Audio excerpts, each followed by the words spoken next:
You know, like me, you probably wonder how all this works together. You know, God gave you this brain. It's this incredible thing inside of your head.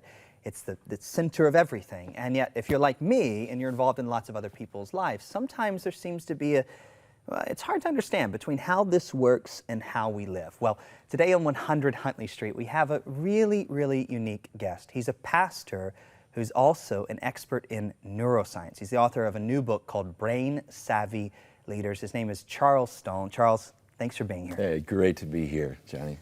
Now, what I said I meant. I don't know a single pastor in the world, I'm sure there are others, but I don't know anybody like you that understands what's going on between my two ears and what's happening in my ministry and in my everyday life. So why don't we start with like a simple question? And the question is, what do we need to know about how our mind works and how we try to help people? Yeah.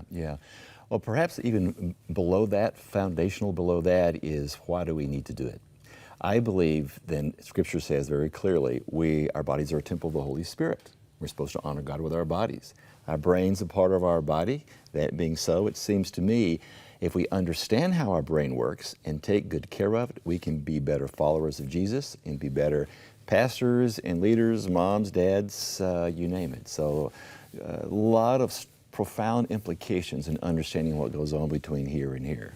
Yeah, but here's the problem, right? I understand how my hand works, right? Because I can see it. You know, I know if something's broken because it's not going to work, right? I can see if my finger goes off to the side or something. Right. I can't see what's going on in here. So how do you know what's going on? Yeah.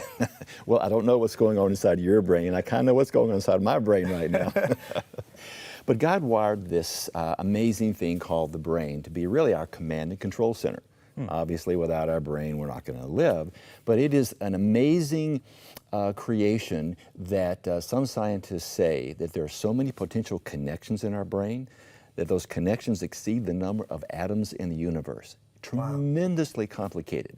And of course, the psalmist said it so well, I am fearfully and wonderfully made. Now, he didn't have brain science in those days, but he understood this incredible thing called the human body, and then there's something inside it that really makes it run and hum and work well. Of course, not always does it work well, and that's part of what drove me to really delve into this when I realized, you know, Charles, you get anxious sometimes in a board meeting, yet you prayed, you've read the Scriptures, you've repented of known sin, you've bound the enemy. Why is it that I continue to be anxious or worried or fearful? Those kind of questions made me ask, okay, maybe something's going on up here that I don't understand. And if I can understand it, then maybe I could deal with my anxiety a little bit better.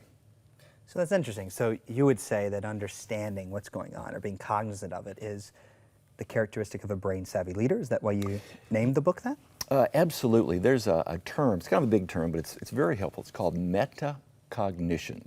Metacognition. I know, big word, but it basically means thinking about what you're thinking about. See, right now, I don't think I've ever done that before in my life, Yes. by the way. Thinking about what I'm thinking about. Yeah. How do I do that? Well, like right now, you're asking me questions, and I'm really paying attention to try to hear that question before I start getting my mind going on some answer. But how many times do we have a conversation with somebody, and you ask me a question, I answer that, and then maybe you're talking back, and I'm seeing this, I'm hearing nothing, and yet my mind is over here. And what You just described the entire millennial generation. You know, it's interesting, some recent research shows that the millennial generation actually multitasks better than my generation. Multitasking, there's a cost to it. We don't really multitask. Like right now, I cannot truly pay attention to you and think about what I'm going to have for lunch. It doesn't work, because anything that requires our attention, there's only one thing that happens at a time. But you're right, the millennial generation, you got your iPod, you got your iPhone, television, music. We don't know exactly what's happening, but there seems to be an improving ability for guys like you to actually multitask, where guys like me, we have to focus on one thing at once or we're not going to do very well. So how can we become more brain-savvy leaders on a practical level? Yeah. One of the things that I have found that's been very, very helpful for me is really practicing what the psalmist says, to be still and know that I am God. Like meditation? Meditation, reflection, and I think an example would be, I think it's in Mark 4, when Mary was at the feet of Jesus. So here you have Jesus visiting Mary, Martha's home. Mary's at the feet of Jesus. Where's Martha? Back in the kitchen, all fretful, all worried about what's going on. Yeah.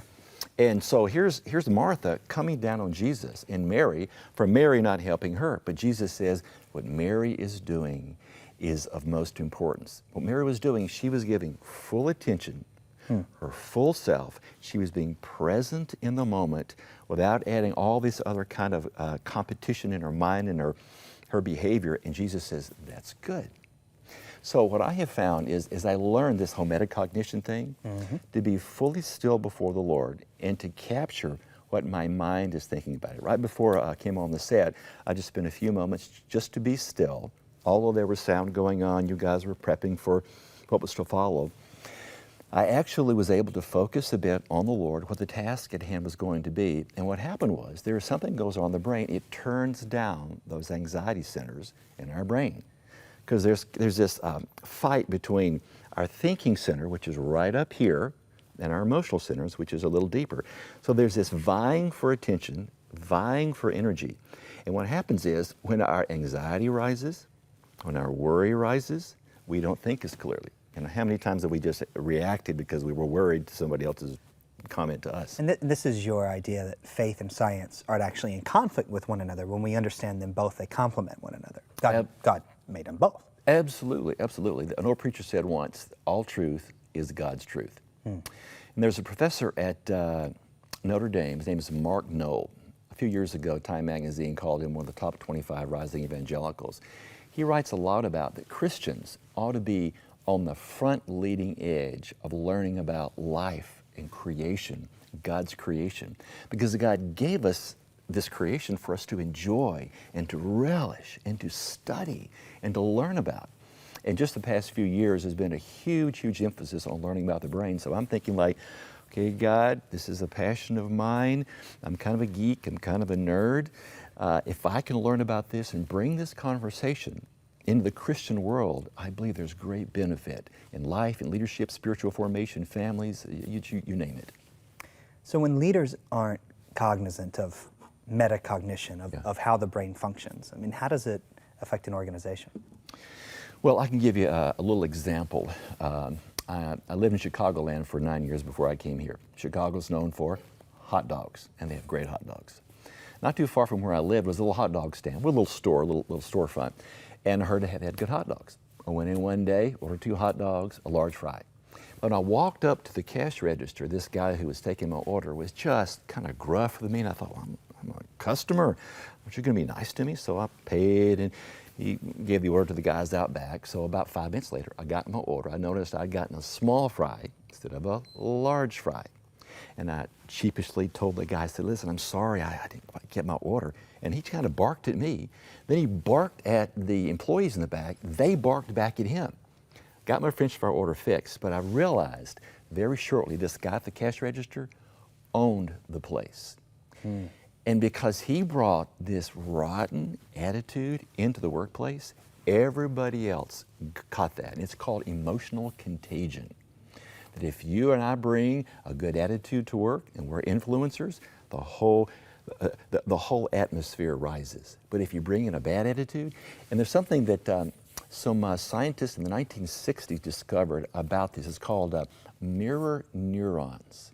For example, when I reach for my cup, this is an intentional, purposeful action. Your viewers right now, as I reached for that in their mind, they mimicked that same thing in their mind. Huh. And these mirror neurons are what actually activate this emotional contagion. So like when I met you a while ago, I mean, you were upbeat, you were positive, guess what? I mirrored that. If I met you and you're like this, going on the set, you know, I would have reflected that. So that is an important way leaders can. This is such fascinating stuff. I mean, this is like some books you read because they're interesting, some books you read because they're interesting and you need them. And that's one of these books, Brain Savvy Leaders. Now, but I have one last question. And you've got an undergraduate degree in engineering, you have a master's in divinity, a doctorate of ministry, you have an executive master's in neuroscience. Like, it's a really unusual thing. What got you in this in the first place? Yeah, it's very painful. 25, 26 years ago, it started in a high chair.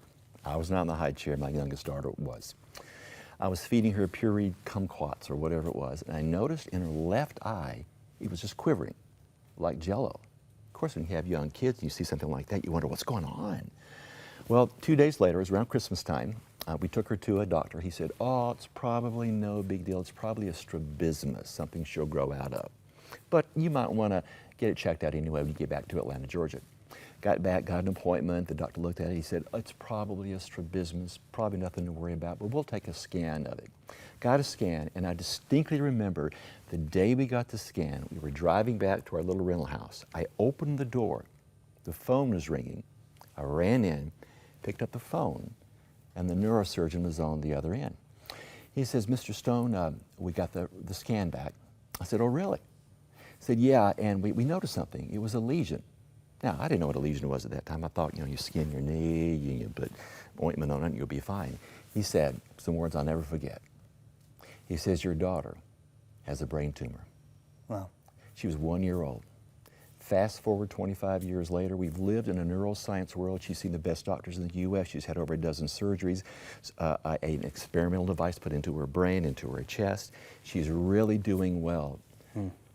But that experience really propelled me to ask the question, can we learn about how the brain works and apply it beyond just when something is physically wrong, but applying it to life and leadership? That's where it began. This book is a treasure, and it's been a blessing to have you on 100 Huntley Street. Oh, I think our conversation has probably helped a lot of people, and I don't think it's a coincidence that it started in a personal level with you. God does these things, and now you're helping a lot of people because of what you've learned, and thank God your daughter's okay. And thank you for continuing to tune into 100 Huntley Street. This has been Charles Stone with Brain Savvy Leaders. And maybe you, by the way, got a phone call like Charles got about your child, and you need somebody to care for you or to be here for you. Well, we want to do that for you at 100 Huntley Street. We're not just a television program, we're a Christian community.